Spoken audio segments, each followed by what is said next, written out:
New videos every day. This is Athena Jezik, and we're going to do a little stomach work today because there's some issues that are going on of a cramping nature, and there's not a whole lot that you can really do, but there's some stuff cranially that can be done with the diaphragm releasing. So I've got my one hand underneath her on her sacrum, it's L5S1, and I'm just going to set the other hand on top and engage, letting the energy from one hand to the other hand kind of meets in the middle, and then you can feel that connection. If you can't feel it coming from hand to hand, then you'll just feel it on the body. Again, it's an interfacing with the body.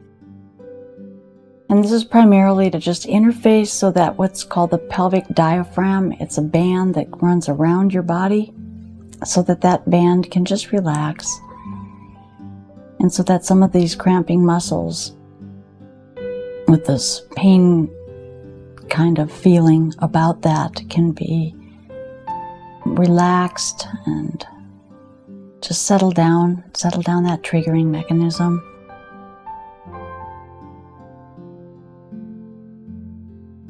And what I'm feeling under my hands is just, it's a softening. It's just a softening.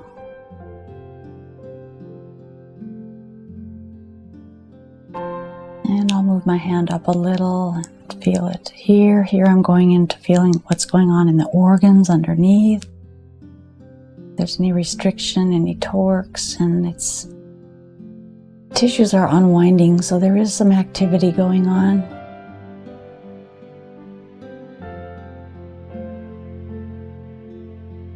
It's been a pretty intense discomfort.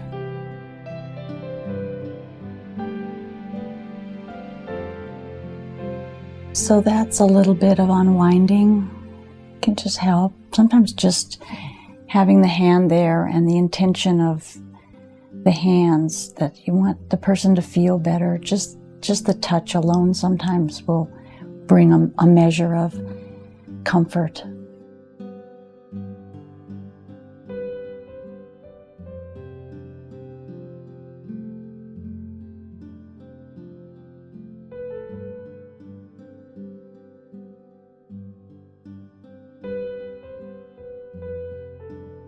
Yeah, it's unwinding a bit. I know it probably isn't much of a spectator activity to watch this, but there is quite a bit going on, and but not only on the top hand, it's also on the bottom hand. My bottom hand is right across the edge of it is on the sacrum, and then it's up into the lumbar vertebrae. And there's a lot of softening going on either side of the vertebrae with those muscles.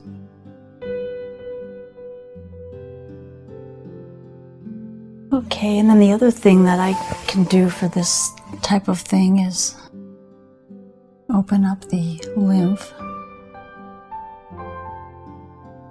and just feel the quadrant here, the two quadrants of the lower quadrants, and what's happening as well, which oftentimes does happen when there's discomfort like that, is the fluids don't flow very well.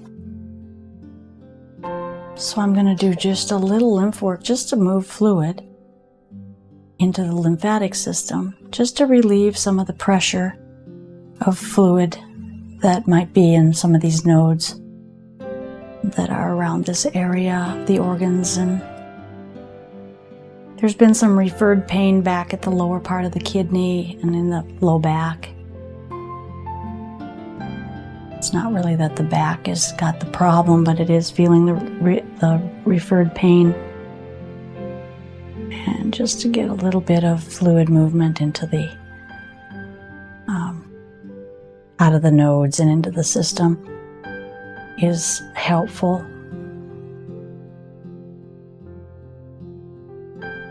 There are some herbs that are good for muscle cramping, for abdomen cramping, that you can research.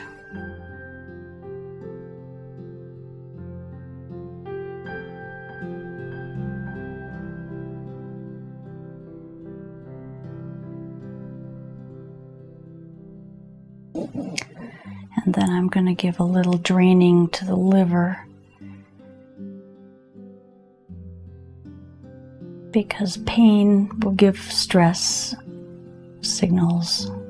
Stress will give a certain load onto the body, so I'm just going to help the liver out a little bit. It's a pretty important organ.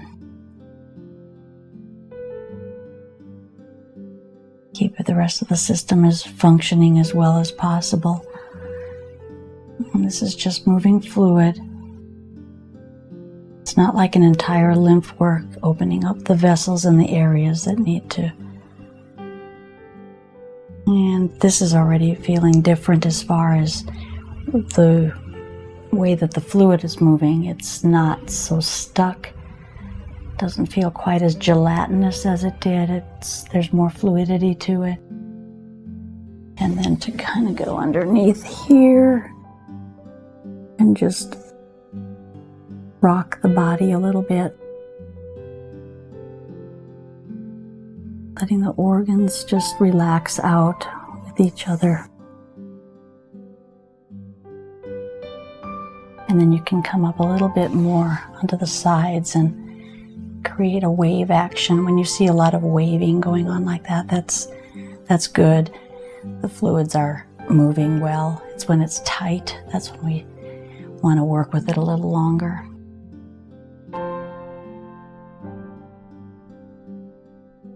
Yeah, so that's what I would do for just helping to relieve a little bit of the muscle tension for cramping and not so well feeling stomachs and intestinal tracts.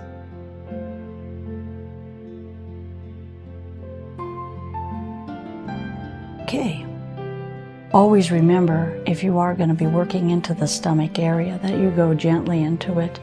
And it is a good idea to let the fascial structures relax and then also move the fluid, especially if you're going to get down deep into the organs, because you want to have everything soft so that the organs can pull you right in and around them.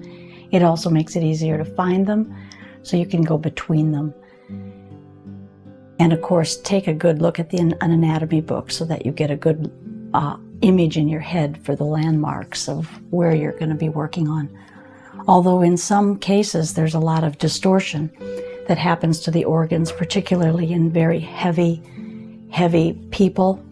Sometimes the stomach and the different large intestinal stuff will shift positions. So if you're working on somebody that has quite a bit of weight, you'll want to really pay attention to what you're feeling, because some of that can be shifted, and the stomach, rather than being here, can be slipped over to the side or the other side or dropped. So that's another reason why you don't want to go quickly and heavily into the areas of the organs. Okay, this is Athena Jezik. Thank you for your time.